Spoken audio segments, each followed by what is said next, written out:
As I said in part 1, I've never shot much without using lube or wads, and a couple things surprised me. One was the small group size, if we exclude a couple of shots on targets 2 and 3, and also the increased difficulty in forcing the ball into the chambers as the gun began to fall. On targets 2 and 3, the tightness of several shots and the placement were probably too good because my sighting resolution of 21 yards is more like 1.5 inches to 2 inches, and a couple of groups here were under 1 inch. The groups did remind me of the words of Elmer Keith in his book Six Guns, and if I quote that, he said, "I had one .36 Navy Colt, had a pitted barrel, but with the above load it would cut clover leaves for 6 shots at 20 yards all day." He traded it for a modern .38, but goes on to say, "The modern Colt never did shoot as well as the old Navy."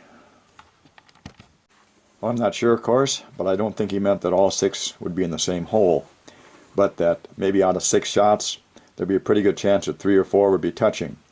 Well, that's my interpretation on targets 2 and 3, so that'll remind me of his words here. Okay, that said, I'll go to the shooting I did last summer, where lube is used on the end of the chambers to hopefully reduce the flyers or wild shots. Also, I'll compare targets to those shot without any lube and show the speeds of the shots we recorded and how the cleaning compared. Well, I've loaded up 6 with lube on them, and we're going to see how these compare to our non-lube ones. We should shoot a little faster and a little easier anyway.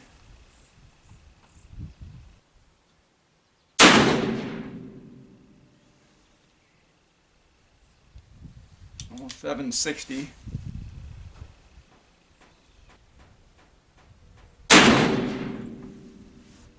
Kind of hoping these all go off because I cleaned this thing with water and blew the cylinder out with the air compressor.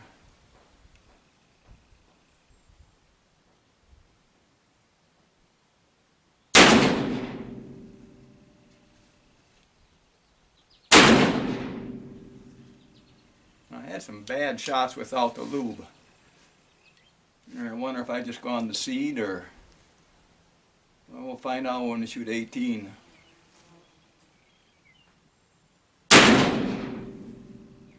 I mean, even though there's a one that I wouldn't have guessed had been down there, but might have dropped a little front sight or not held up quite enough.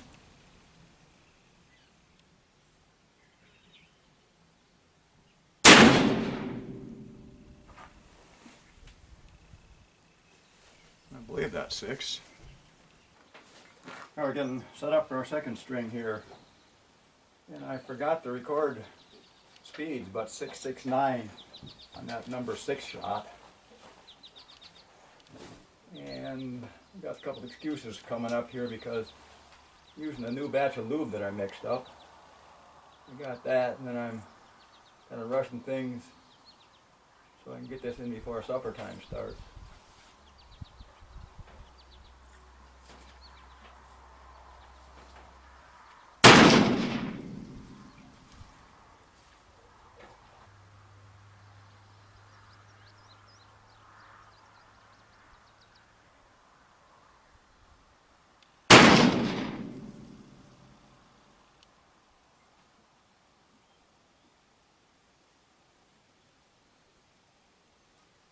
Oh, that went off a little quick.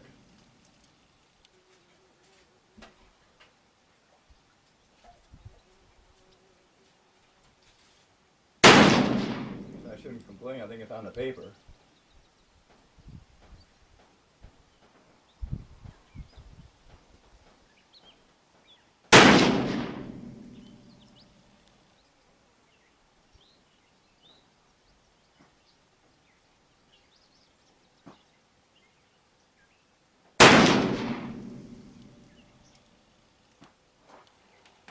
Alright, 8:35. Maybe I haven't gone to seed after all. Well, I think this will be our last string. It's the 3rd one. I haven't checked inside the barrel to see what's going on in there, but so far targets seem to be coming out okay.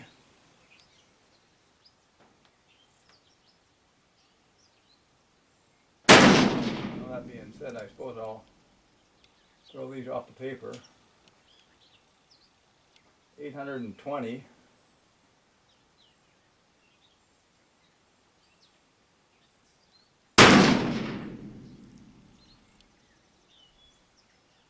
That's about right to call that one. 759.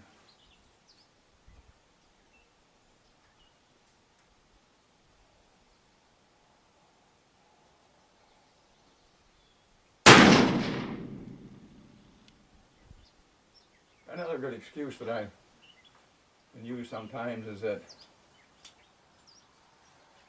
I get hungry, I get a little more muscle fatigue or whatever it is, I don't have the stamina.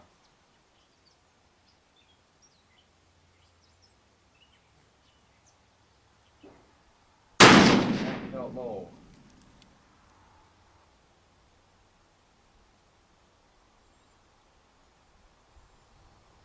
Oh, it went off a little quick. 845.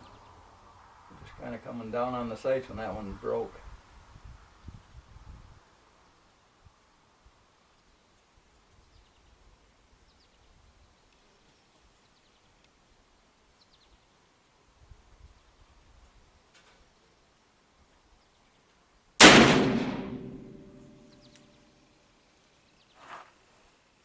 Alright, I think we got them all off. 1 to 6. That doesn't look bad down there either.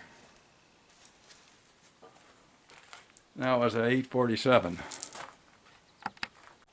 So here's a gun that we shot our targets with. This one is a replica. It's an 1858 replica done by Pietta.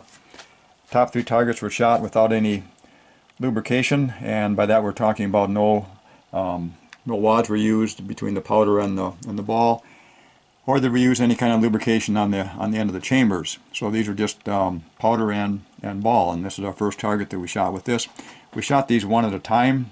We were concerned about possible chain fires because we're not using any kind of lubrication on the cylinder end, so we did shoot these loaded to one at a time and shot these 18 shots that way. First target, about in 3.5 inch group size here. No real noticeable flyers that I would call flyers on that group. Typical pattern. Second target, we've got 3 shots here that very likely to be flyers, and I've got 3 shots in the center here. This measures about 1 inch across, so that part of it very good. Thing is starting to stiffen up. I did check the barrel at that point, and things are looking pretty dark down there, but you know, not terribly bad. At least it didn't appear terribly bad. And the third target, got 1 shot in here that I'd call it maybe a flyer or maybe just a sighting error, but the one up here I think definitely qualifies for being a flyer or one that's out of the group.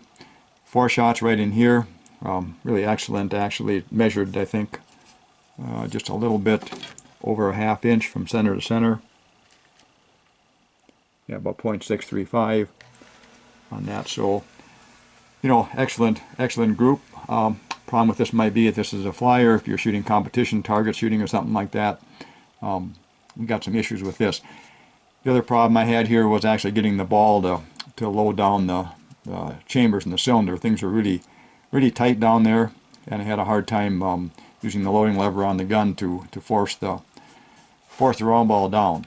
So that's the top 3 targets that were shot without any lubrication or wads. Our lower 3 down here, we shot using lube on the end of the chambers. First target that we shot, we cleaned our gun, of course, after shooting the string up here. Pretty dirty, and I've got that on the video. But this was shot then with a clean gun, and 5 shots up here. And I think this measures just a tad over 1/2 inch, which is, you know, really exceptional, almost a miracle type group. 1 shot down here, so 5 in this area, because my sighting resolution at 21 yards is only, well, I said only, but it's about 1.5 inches or 2 inches. That's the best I can do with a perfect gun. So when I get something like this, it's kind of like a hole-in-one if you're doing golf. Anyway, that's the first target that we shot. Second one, again, not seeing any kind of flyers up here on this. We had 6 shots and probably about 1.5 inch size for the group on this one. Third target, again, there's no cleaning or anything, just using the lube on these. One to the left here, that might be a flyer, but I kind of doubt it. It's not really far enough out like the ones up here are to me to think there was a flyer. I think maybe a sighting error, trigger pull, whatever. And the other 5 were in here. Again, that's about 1.5 inches or 1.25 inches group. So those are the 3 targets that we shot with our 1858 Remington. Top 3 again, we're using no lube on these, and the bottom 3 we use lube on the end of the chambers. So next thing we'll do here is get to our velocities, because we had a chronograph set up so we can get some speeds on these things. We've got speeds for the first 3 targets, all 6 shots, so 18 velocities or 18 speeds on those. This one, I think I only recorded 2 of them, slipped up on that, but I got 6 for this one and 6 for this, so we'll get some idea of how the speeds were running along with the group sizes here. Before we go through those speeds or velocities, here's 4 targets that I shot a couple days earlier with this gun, the same load here, 25 grains of 3F, and using lubrication on the end of the chambers. So first target, a decent group there. Got one up here, maybe a little higher. Second, same thing, got a high shot, but otherwise you got 5 shots here, really reasonable. 6 shots on this one, and 6 shots on this one. So I kind of knew the capability of this gun, and that's one reason that I picked it for the gun that I wanted to use on when I'm running these tests. Well, here are the speeds that we got off our chronograph. We did some math on these things. The top 3 targets, the top 3 we got here were shot with no lube or no felt wads. And the first target, this is actually the first shot out of the gun, 694. That's the lowest of the group that we've got here. We had an average speed here of 735 for those six shots, and a deviation of 16.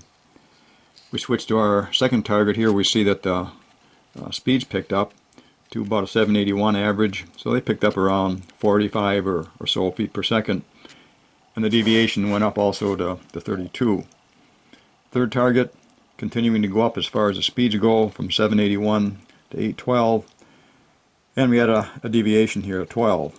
So we're getting an increase of speeds as we go from the first, second to the third cylinders, from shots 1 through shots 18. And the lower ones here, we shot the gun with using lube on the end of the chambers. And the first target, we picked up our first speed of 760. Then something went wrong. I think I forgot to record shots 2 through 5, but shot 6 was 669, an average of 715, which I think we can't take too strongly because we've only got two points here. But it looked to me like I think we'd be finding a little larger average here on this than we did up here on the target number 1. Switching over to target number 2, we got all 6 of these with an average speed of 821 and average deviation of 16. So this 821 does go higher by about 40 or so than the target 2 when we shot with no lube. Third target, missed the third shot, but we got 5 of these things. Average speed of 808 and a deviation of 35. And 808 compares pretty well with the 812 that we've got up here for the third target. We did a complete cleaning of the gun after we shot our first 3 targets with no lube. We cleaned the cylinder out, used water in there, same with the barrel, then we air dried it with the air compressor. So things were really back to the way the gun was before we shot it. And of course we cleaned it up after we also shot our last three targets. So we've got those on the video, so what we'll do is we'll go to that and we can see if there's any difference between the 2 cleanings. As I've said, I've never done this before, shot 15, really without any kind of lube or wads or anything, and I'm amazed at the black stuff that came out of this barrel.